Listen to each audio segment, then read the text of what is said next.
Welcome everyone to part 2 of Zirconium. The color scheme for this build is going to be gold and blue. And we have a metallic theme throughout the build, so the gold is going to be real gold, or at least it's going to look like real gold. We will have some 24 karat gold plated parts in the build though. The blue is going to be a blue chrome, and we also have the reflective silver on the outer tempered glass panels of the InWind Tower 2.0, which we're actually also going to be doing something cool with, which I'll talk about later in the build log. So I'm now spraying the blue chrome, and this is a very challenging special effect to do. I've done it many times before, but there's always ongoing experimentation with these special effects, and this one is particularly sensitive to the weather, the temperature, the humidity. So I'm just spraying a few of the panels. Normally I'd spray them all together for efficiency's sake and to get a good color match, but just to do some experimentation and also as a sample for the customer to get the darkness of the blue that he wants, because the candy that I'm using, the sapphire blue, is semi-transparent. So you can lay on a couple of layers or you can lay on 10 layers and adjust the darkness as you want. You can't go too light though, because then it looks patchy. So there is, I think the minimum is like 3 to 4 coats, because you can't lay it on very thick at all because it's very, very thin. It's like more of a dye than it is a paint. It's like as thin as water, whereas paint is usually a lot thicker than water. And that's why a lot of people say that candies are difficult to spray, because also once you get a run, there's like nothing you can do about it. With a normal flat base coat or a metallic, you can actually sand the run out and continue spraying. But with candy, because it's semi-transparent, you definitely can't do that. And the DNA virtual chrome that I'm using is 1,235 Australian dollars a litre, so it's not something that you want to make a mistake with. It does go on very thinly though. You probably saw me using a different gun there, which has a 0.8mm nozzle. The one I'm using most of the time, the red one, has a 1.2mm nozzle for base coat and clear coat. So we'll come back and see how the paint turned out later, and then I'll make the adjustments as we need to, and I'll probably go back and spray all of the panels together, so I'll end up respraying these panels that I've just sprayed. I'm now moving on to the very first step for the manifold design. To help us to think it out and to get the beginnings of the measurements, I'm making a hand-built template. After this, we'll move on to more complex templates, which will be done on a CNC router. And then finally, we'll be able to move on to the beginnings of the manifold, which will probably have to be prototyped at least a couple of times. The biggest challenge here is actually, surprisingly, just fitting it into the frame, because the frame of this case is a strange shape.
You can see the frame of the InWind Tower 2.0 through the gaps in the tempered glass panels.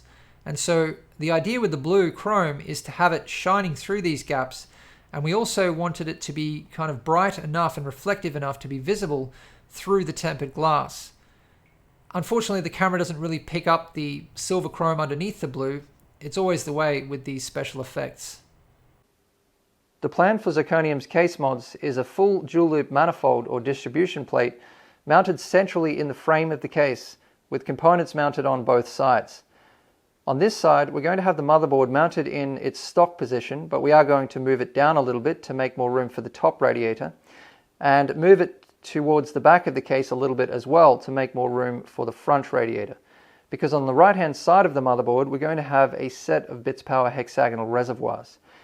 Now, we went through a few different configurations for these reservoirs. The first configuration just wasn't going to fit. So we've ended up with this vertical configuration with 2 rows, but we are going to have to remove one of the reservoirs. So it's going to be 7 instead of 8, because we're having serious space constraints in this case, trying to fit all of these components. The main difficulty is the radiators, because you need a lot of space for radiators, even normally. A 30mm radiator means adding the 25mm of fans, so that's 55mm, and then you still need at least 5mm so that the radiators won't be touching the manifold.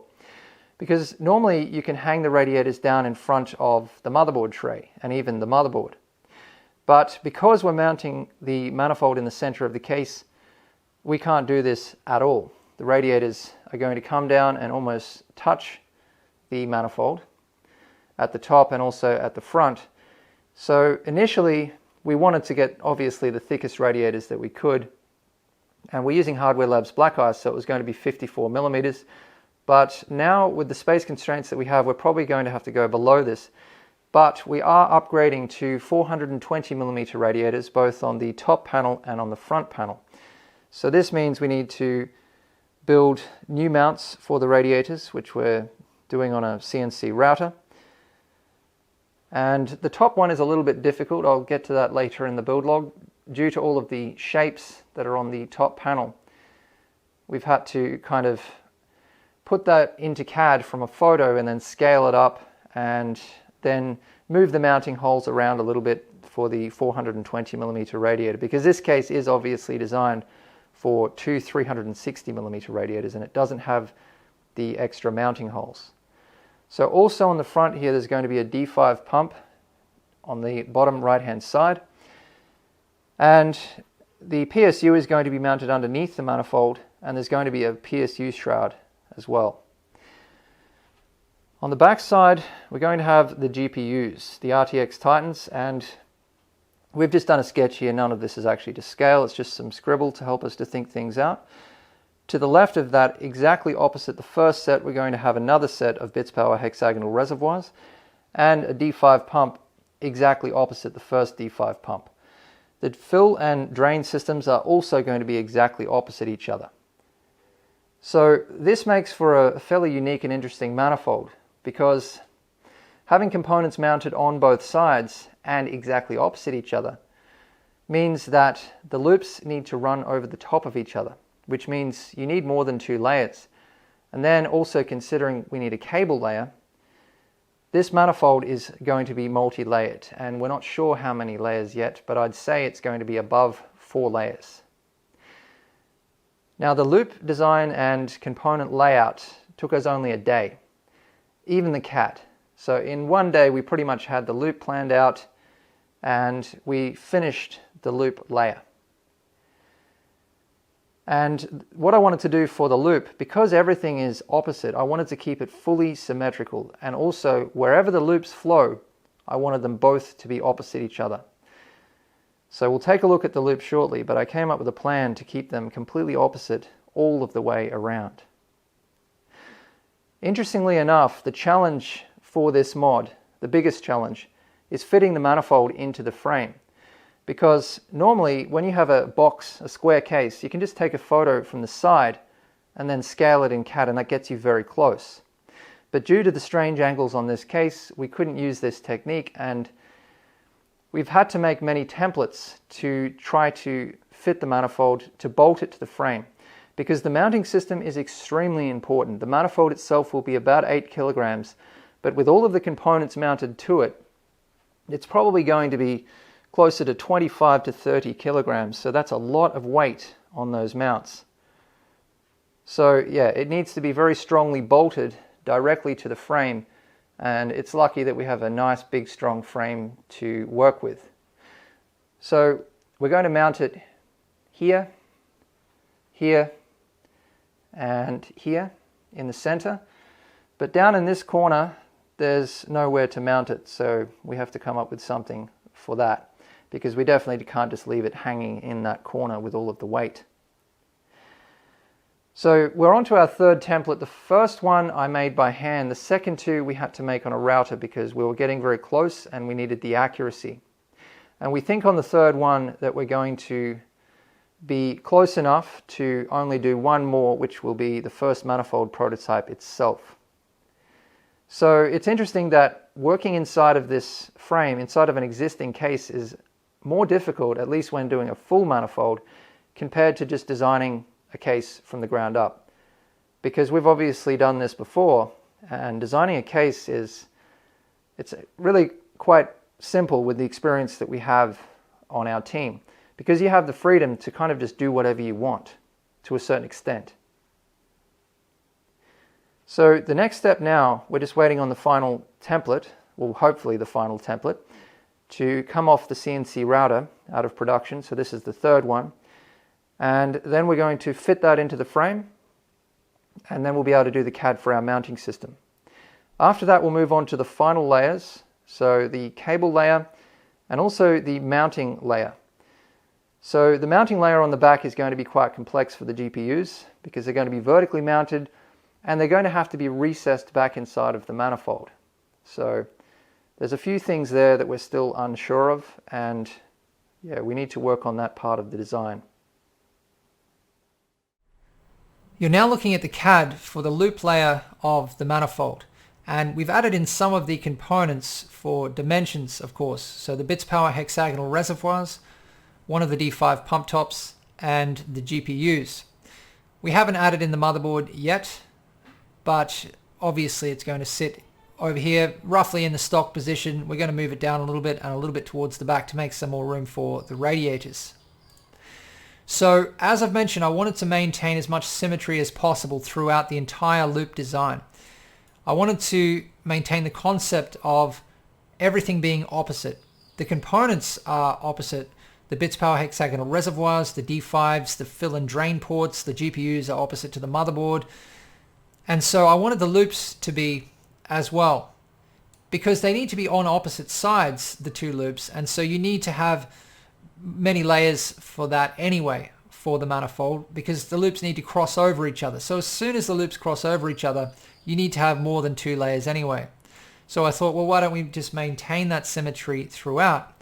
So we've marked one loop in yellow and one loop in blue for the gold and blue. And on the back side is the GPU loop. And you can see that the GPU loop and motherboard loop are exactly opposite each other all of the way.